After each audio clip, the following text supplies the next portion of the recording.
in general, we're going to have the following properties of density matrices. So we have a theorem that the trace of a density matrix will always be equal to 1. And the density matrix itself is a positive operator.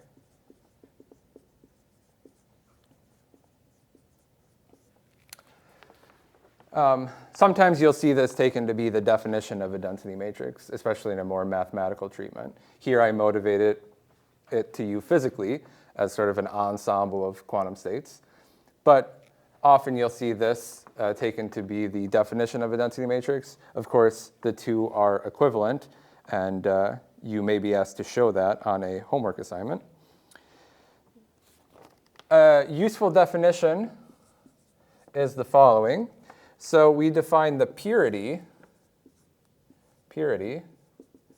of a density matrix, rho, in the following way: trace of rho squared. So the purity of a density matrix, rho, which satisfies these property, is defined as the trace of rho squared. And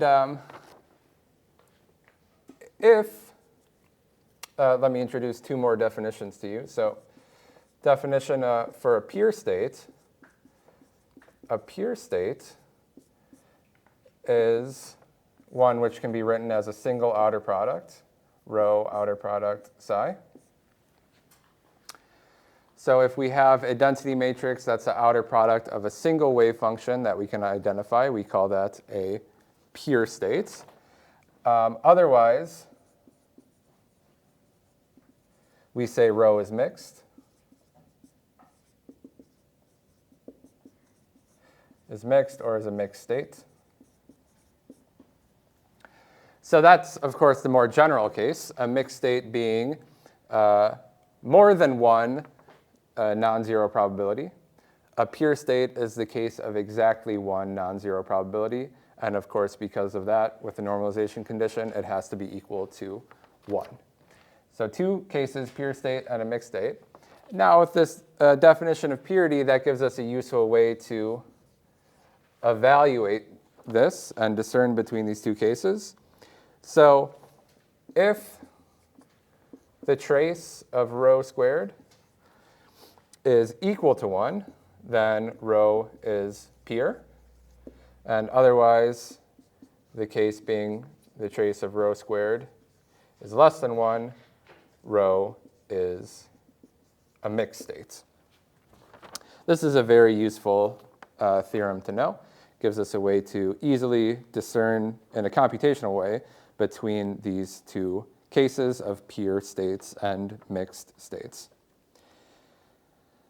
Now, let me show you the following example. Example of a density matrix. Let me consider the example rho being equal to 3/4, 0, 0, plus 1/4, 1, 1.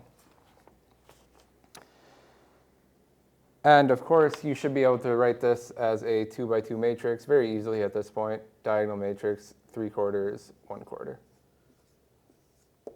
Now, as a question for you to consider, how do I interpret this quantum state? Can I interpret it as being in the state 0, 3/4 of the time, and being in the state 1, 1/4 of the time?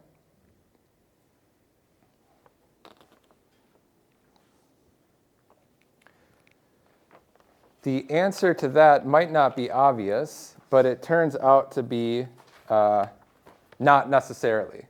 So the theorem is that the ensemble, remember we're using this word ensemble to refer to the collection of each state that could occur with some probability. So this ensemble, pi psi I, of a density matrix rho is not unique.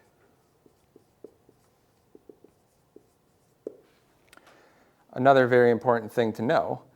And in order to prove this, I can actually just do it for this example to you. Let me define the state ket A in the following way. Square root of 3/4 ket 0 plus the square root of 1/4 ket 1. And let me define ket B as the square root of 3/4 ket 0 minus the square root of 1/4 ket 1. You can show, as an exercise, which I encourage you to do, you can show that 1/2 A outer product A plus 1/2 B outer product B is equal to this state rho, the same one that we considered up here. So let me rewrite it again. 3/4 0 outer product 0 plus 1/4 1 outer product 1. This is proof of this statement that this ensemble is not unique, and that itself is a very important fact for us. So we can't interpret this as 3/4 of the time I was in 0, 1/4 of the time I was in 1. You can in a sense, but it's also an equally valid interpretation to say, well, half of the time I was in the state ket A and half of the time I was in the state ket B.